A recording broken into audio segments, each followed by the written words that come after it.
Have you ever caught a glimpse of something you weren't supposed to see? Something from another world, perhaps? Something that freezes your blood, makes your breath stop, and forces you to question your sanity? Trust me, some encounters you can never forget, no matter how desperately you wish you could. When I was 17, I was placed in a foster home in Oakland, California.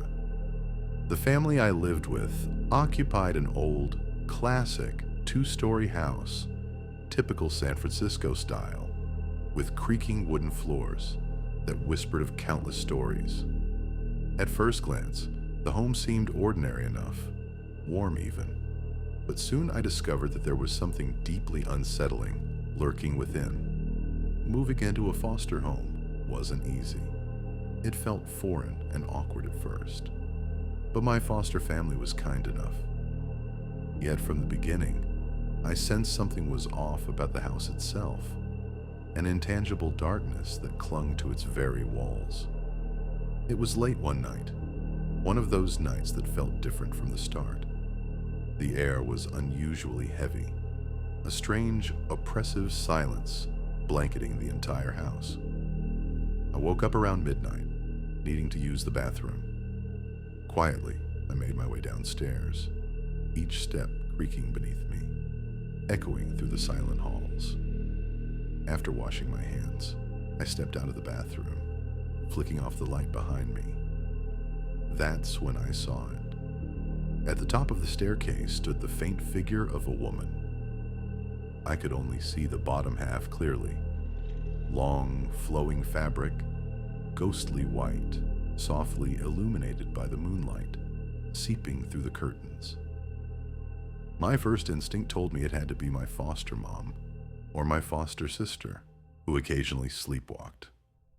So I called out softly, "Hey, do you want me to leave the bathroom light on?" But there was no reply. The figure, eerily silent, slowly turned and moved down the upstairs hallway, the gown trailing behind her like a ghostly shadow. I stood there, frozen, confusion gradually giving way to a creeping unease. Determined to shake it off, I climbed the stairs, the wood beneath my feet groaning louder than ever, amplifying the unsettling silence. Once at the top, curiosity drove me to peek into my foster parents' bedroom. Both of them were deeply asleep, their soft snores confirming it couldn't have been my foster mom. My anxiety growing, I hurried quietly to my room, pushing the door open slowly, careful not to disturb my foster sister. She was lying motionless in bed, clearly deep in sleep, wearing her favorite Raiders t-shirt, not the long white gown I'd just seen. My heart skipped a beat.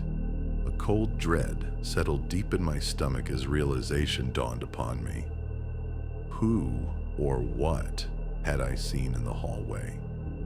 Even more disturbing, how had she moved so silently across those old, noisy wooden floors?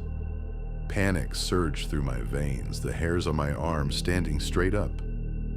Without thinking, I quickly shut our bedroom door, leaning heavily against it as though to keep whatever I had seen out. The silence was suffocating now. My ears strained for any hint of sound, but there was nothing. Not a creak, not a whisper. It was as if whatever had moved through the hallway was never truly there. Yet deep down, I knew better.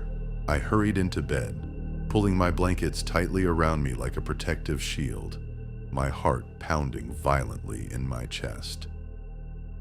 I didn't sleep a wink that night, every shadow morphing into the woman in white, every slight noise sending waves of icy fear through my body. The following days were no better. I became obsessed with finding answers, quietly asking around, digging subtly into the history of the house. What I found chilled me to my bones. Decades earlier, the house belonged to a family whose daughter vanished mysteriously one night, her disappearance never explained. She was last seen wearing a long, flowing white nightgown, The more I learned, the worse my fears grew. Shadows became threats. Every creak a sinister whisper. The atmosphere of the house seemed to grow heavier, darker, as if my investigation had stirred something from its restless slumber. One night, I awoke sharply, the overwhelming feeling of being watched pressing down upon me. From the corner of my eye, I saw her again, the woman in white, standing silently at the foot of my bed.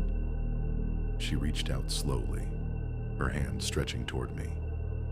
Paralyzed by fear, unable to scream, I could only watch helplessly until just as quickly as she appeared, she vanished.